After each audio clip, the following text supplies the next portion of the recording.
I'm Greg Finn. And I'm Jess Budd. And it is officially Marketing O'Clock here on January 4th, 2019. Remember, you can catch us live without a net on Fridays on YouTube in the morning or consume us via your favorite podcasting player. And as always, follow along with us in our show notes. Just head over to marketingoclock.com for all the links from today's articles. And before we hop into the news today, we've got some quick housekeeping. I just always wanted to say that. Housekeeping. It's really pod keeping, I think. Vlog keeping. I like pod keeping. Pod keeping. Yeah. Quick pod keeping. Due to the success of Marketing O'Clock, we're adding new episodes coming soon. And they're going to be a little bit different than what you've gotten up through today, where it's been very news related. We are going to be airing 2 episodes a week moving ahead here in 2019. And one will be speaking interview style with somebody from the industry, and we want to talk about the journey, and we're going to label these as off the clock. So when you're off the clock, you can come here and we're going to talk about just the ins and outs of the digital marketing world. And then the next one is going to be ripped from the headlines, where we talk about stories that we kind of do the deep dive of some of the stories that we talk about in our kind of fun weekly news. So the ripped from the headlines is going to be that actual deeper dive into some of the nitty-gritty details, where we don't really cover those here on our Friday shows. No, I'm really excited to hear. When you said from people in the industry, I thought you were going to say people on the internet. Oh, and that'd they be good are too. On the internet. Yeah, technically. Yeah, no, I'm really excited that it's going to be good. So y'all should subscribe if you haven't yet. But our Friday news shows are not going anywhere. No. So you'll just get some other things feathered in. Bonus. And now that brings us to this week's news. And first up, Google featured snippets can now jump to a section of content it is sourcing. And our fave, Glenn Gabe, found this on Twitter. And what is happening is, for many times in the search engine results pages, when you click on now an AMP result, we're seeing these examples where you click through and you're instantly fired right to that section of the page and it's highlighted. So that's interesting, right? It's wild. It's wild, yeah. And it seems good to webmasters. There's a good link too we're going to put in the show notes on Search Engine Land that links to a video showing this in action. And so it seems like it's good for webmasters. But it might not be, like if you are now ranking for something and you're ranking for it and your AMP page shows up and it zooms you right down to miss all the header and the navigation and explanation, and it just shoots you right to that one part, it may not convert as well, right? So it is really interesting to see how people react to this and what some of the numbers look like on this, because I don't think I'd want to me, it's one of these other elements against AMP almost, where it seems like it's great for the user if you're just looking for information, but not as great for the webmaster. Yeah. It's interesting because it's nice, at least, we're hoping that somebody is still clicking through from that result and going to your site at all. So that, that's a bonus in and of itself if people know that this is something that they can get right into. Maybe going it'll to your actually AMP help. page, so that's debatable as whether or not it's your site technically, but we're not going to get into that right now. That's very nitty gritty if you want to get into it. This has nothing to do with anything really, but it's kind of a slow news week. So you mentioned the video with that happening, the example. So I watched that because I wanted to see what was going on, obviously. But after, when YouTube gives you all of your suggested videos, I don't know if this is something that everyone would see. So we should put the link in the show notes. But one of the videos suggested to me was, can you survive an elevator fall by jumping? Debunked. Yeah, you absolutely can. No. You can. No, you can't. They talked to physics people. I know you can't. Oh, okay. But people think that you can. It's like this 11-minute video, and I watched the whole thing, and it's actually really interesting. They simplified physics in a way that I could understand. So you watched the entire video? I did. So quick question. Yeah. Did they jump at the very end right before I was about to crash? Yes, which also is completely impossible, which they didn't. Yeah, it's physics. Yeah. You can't survive that. Yeah, no, you can't. But they do give you some tips in case it does happen on how to survive. But it's kind of unlikely it's going to happen. Anyway, if you're scared of heights and you don't want to fall and you always want to live, I recommend the video. It was very interesting. Oh, well, look at that. Hopefully we all check that out and survive our next elevator crash thanks to this AMP.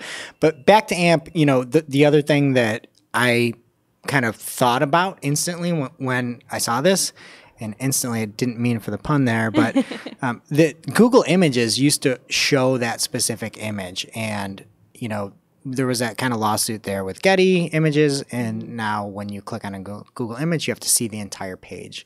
And I just thought this was like kind of like a throwback. Like, yeah, just get you right to where you want to go. Don't have to explore it. So I'll just leave on that note, I guess. But look for that and check out the tweet from Glenn there that uncovered this cool new feature. I'm sorry for the tangent. I totally thought you were done. Oh, no, I was. It's that I tangented it back. Throwback Friday. That's a thing. All right, next up, Facebook adds new CTA stickers for page stories. So I'm not sure if any of you find people are using stories on Facebook, but if you are running them from your business page, you can now add a CTA button, which I think is nice. You can link directly to, you know, somewhere on your site where you want folks to take action. I feel like that's a really helpful little feature there at Facebook. Yeah, and those CTA buttons are the same buttons that you would get on your business page currently. So they're now get directions or book. And so again, you can put those right into their stories feed. One thing that I thought was really interesting about this, I think we all know that I'm not a Facebook stories connoisseur. You're not an any stories connoisseur. Per se, that's also correct, but we're both correct here. And in September, Facebook had reported that Facebook and Messenger stories now see 300 million daily active users. That is incredible. And even at the time, in September, Instagram only had 100 million daily active users of stories. That blew my mind. Yeah, that seems backwards. I had no idea that story usage was so prevalent. And again, hey, the more tools that we get as businesses, the more joy that I feel. So as I may not be the biggest stories fan, you know, I do love anytime it becomes easier for marketers, and especially getting people to make that action. That's what we're all looking for, is not just to see that impression, but to get people to actually to move on it. Yeah, I feel like they're doing something right there. All right, and that brings us to this week's lightning round. Pew pew pew pew. I just told Greg earlier today, in case any of you are not aware, there is a pew pew pew Bitmoji out there that you can get. So my Bitmoji's broken. It doesn't work right. Your Bitmoji is amazing and it never needs to change. We put it in the show notes a couple weeks back. People should look for it. It's really, really good. Okay. First up, the number of Alexa skills in the U.S. more than doubled in 2018. That is the headline. It's pretty self-explanatory. If you want numbers, though, VoiceBot collected some data, and it looks like there are currently 25,784 Alexa skills in the U.S., which grew to, or no, that was what it was before at the beginning of 2018. It grew to 56,750 by the end of the year, which is way more skills than I have. That's a lot of skills. I don't know. You probably are up there. I'd put you at about 75,000 skills. So they gotta keep up. Thank you. Well, move over, Alexa. I'm here. If you're looking for an official statement from Alexa on the numbers, they said Alexa's broader ecosystem had grown to over 70,000 total skills. So still behind what Greg estimates my skills are. The gist of the article, though, is that it's pretty much still the Wild West out there as far as voice apps and skills and things like that go. So a lot of the stuff that's available right now is just a kind of a voice add-on, if you will, to mobile apps. And there's not really a ton of stuff being developed directly for voice interaction. So it's a good space to explore if you're doing any developing, and definitely keep an eye out, us marketers. There's got to be some monetization opportunities in 2019. There have to be, right?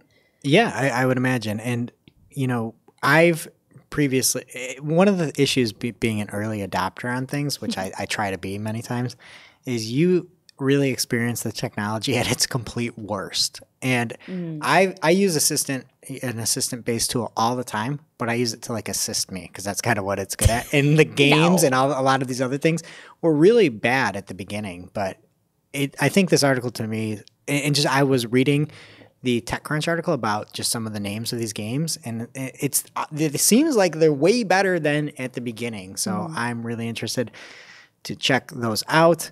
The one thing that I thought was strange is one of the top games was Would You Rather for family. Oh. Ugh. I don't know. Would you rather pet the dog or the cat? Like, how do you play that with kids? Hopefully the dog. I don't know. But yeah, I thought that people are using these. These are some of the most popular games out there. So check them out, and just to Jess's point, consider that for your business. Mm-hmm. Next up, the article of the week is actually a tweet, the Lightning article, and it is from Paul Har, and he is a software engineer at Google. And he put out a tweet that kind of contradicted a previous story that was from Medium. And the Medium story, the gist of it is that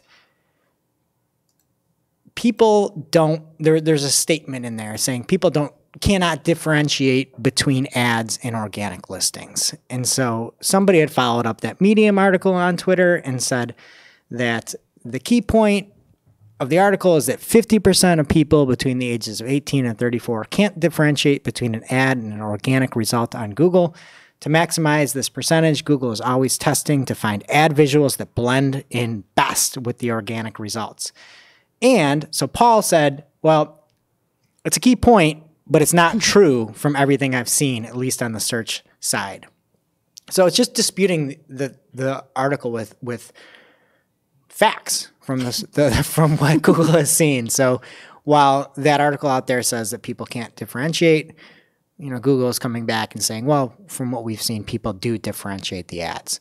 What does it mean for you as a marketer? Who knows, right? Like, again, it's going to depend on who that person is, but it may not be, the numbers may not lean to that kind of coin flip as to whether people know it's an ad or not. I also like that it's the savviest, well, I guess, if you will, savviest tech age group. The 18 to 34, the people that are out there using, the latest technology and really comfortable with it, and they're the ones that can't tell the difference. I want to see the stats on those 35 plus, those old folks that I'm still not lumped in with yet. Well, here, you can come watch me search over here. We'll do old codger search with Greg. Okay, yeah. And so that is it. Yeah. Well, No, it's not. I have a thing to say. Oh, okay. I don't know. It's not really related to the article, but it's kind of like the reverse. So you and I, Greg, when we've been just looking things up for some of our clients in the wild, we've noticed on the organic side, some people starting to kind of craft their title tags and their meta descriptions and things to look more like an ad. Yeah, and pulling in some price data and things like that, and we've seen that in what appears to be, hey, you've got your rankings and you're doing really well, and now you're trying to boost that CTR, and let's try to go outside the standard title tag and make it a little juicier with a price or a sale or something like that. So absolutely. Yeah, it's not really related to the article, but just something that we've seen. Trends to look out for, kids. Next up, Google, 0 results for record a video result. I don't really like that headline, but it doesn't read well. The gist of it is... It didn't say result enough. Result? Result. Did I cover your quota? There you go. So there was a search performed, and I believe the tweet is in the article so you can see what it actually looked like, but somebody searched for, quote, Alexa video on their Android device. Another somebody did as well. This guy right here, me. Did you do it? Yeah, and it is exactly what I see on my Android Pixel phone. So you got no result. It just gives you a little thing that says, hey, want to open your camera? Yep. Record a video is what it says, but yeah. I like my version better. Did you also have, so in the article it said that there was a little, I don't know if it was a button or a link at the bottom that said actually see results. Did you have that too? I did have that. Okay, so everyone that this is happening to has a consistent experience. I want to know... what the deal is with this. If Google thinks it's being helpful, I mean, if I'm on Google and I'm searching for something, I could have just chosen to open my own camera. I feel like I know what I'm doing. So what is the point here? What is Google trying to achieve? Yeah. And one thing that I've seen, at least as a big user of Google Assistant, is many times you want it to do something and instead it just goes to those search results. And so maybe it's voice-based where people are like, record a video, and you don't have certain hooks that can just automatically do that. I am somebody that really loves the no results search results for things like math. Yeah. In this case, I'm not a big fan. No, but I agree with you. My thought process is it's probably has something to do with voice search and assistant. But yeah, and then also, in the past, in July, we saw the EU slap Google with a $5 billion antitrust lawsuit. And if people are trying to record a video, how do you know they want to use your camera app too? Like I wonder what this would do if they start just recommending, certain Android-based aspects. Like again, I might want to be using some sort of different platform out there. So interesting to see. Boomerang. Yeah, maybe boomerang it and just do quick ones. Are you a big boomerang user, Greg? No, I'm not. I'm not. You mean like the flying things? Yeah, I do have a boomerang. Yes. Do you really? Cannot make it work. So I'm not a fan of either the physical or the Instagram boomerang. You should bring it in and we should do it on video and try it. It is the most frustrating thing. We'll make a video of us using it. We'll throw it off the roof or something when nobody's around and it's so disappointing. I'm into it. It sounds fun. All right. Okay. And next up from Search Engine Roundtable and Barry Schwartz, the title is Bing. We ignore default robot directives if there is a Bing bot section. And this all started on Twitter from Frederick Dubuque from Bing, who said, useful robots.txt reminder. If you create a section for BingBot specifically, he hashtag BingBot, probably a lot of hot BingBot hashtag talk out there. All of the default directives will be ignored except for crawl delay. You must copy paste the directives if you want BingBot to follow under its own section. And what this means is if you've got certain directives of places to stay out of, BingBot will ignore those if they have their own set of directives.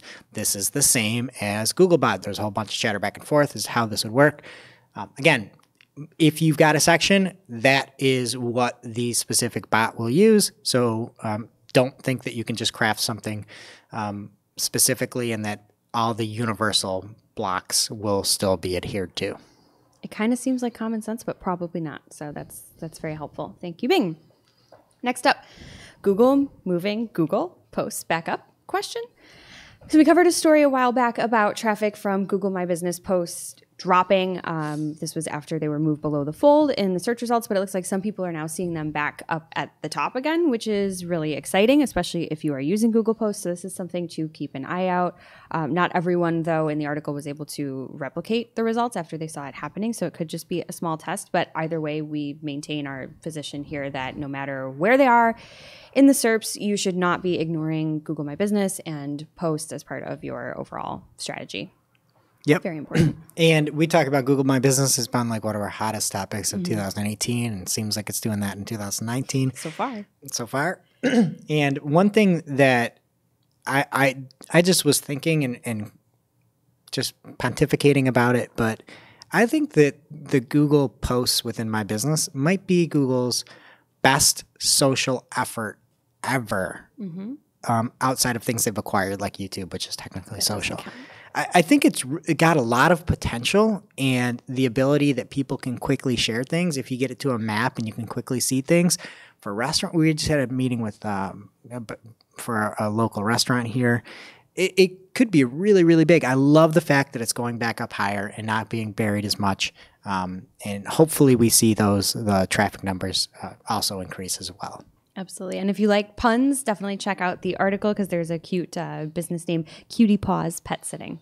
Very cute. I saw your little note on there and I went in to check them out. And they've got really good reviews and one negative review. Oh, no. It looked like somebody was really late on trying to register with Cutie Paws. So it was their own fault. Yep. And then Cutie Paws clapped back at them too. So it's good. Wow. They're like, yeah, I see you're leaving a lot of bad reviews. I'm sorry that you called the night before your trip and we couldn't accommodate you. That's your problem, not ours. Wow, way to go Cutie Paws. Yeah. Big Cutie Paws fans here. Cutie Paws. Get them as a sponsor. Shout out to Cutie Paws. We could do fake SpawnCon if you want to keep doing throwbacks to previous episodes. All right. On that note, the next article we have here is Google tests larger messaging buttons in local panels. So again, definitely do not ignore Google My Business. They are putting, or at least testing, putting more emphasis on the messaging capability with Google My Business. So now there's the message button, or at least in some cases is a lot more prominent. It's bigger. It looks kind of like a CTA instead of just an option you can choose. It really could be the difference, I guess, between getting the customer or not if they're able to get in touch with you. So if you don't have messaging capability turned on, and you are available to be chatting with customers, definitely now is better than ever because it's going to be easier and more obvious. Yep. For folks to contact you. And in order to turn that on, if you don't have that currently, you need to have that Google My Business app installed and currently on your phone, and you can do it via either iOS or in a Google Play Store, and in order to get that set up. So, and I believe you have to have the most recent version of those apps. Either way, you want the most recent version, so update those, and you'll be able to get that messaging capability. Beautiful. And that brings us to this week's WTH. This week's WTH is called. I didn't have a sound. I forgot. Is called Netflix denies spreading Bird Box memes with fake profiles. Bird Box is Netflix's new movie about a box of birds, and that's already spoiled alert there. But there is a lot of talk out there that people had found these kind of very low quality Twitter accounts that in many multiples of people. And then that they were all sharing these Bird Box memes trying to get this new Netflix movie to really catch on. And they used the Bird Box hashtag. And in many cases, some of the exact same messaging was used without a space where there would be a space. Ooh. The Ringer, one of your favorite sites, went into an in-depth expose on it. And it seems like there was something happening with a manipulation of memes, which is my favorite thing ever. It just makes me so happy that instead of and everybody's up in arms in this. Yeah. Memes are great. Everybody. Embrace memes. Memes are fantastic. These memes were not great, though. Explain. They're boring and they're not funny. Except one, which I think is on the screen right now, because it's from, if you want to talk about the Tumblr thing. No, it goes back to the Tumblr thing. Anyway, that was my one funny meme that I enjoyed. But I think this whole thing is stupid. I agree with you.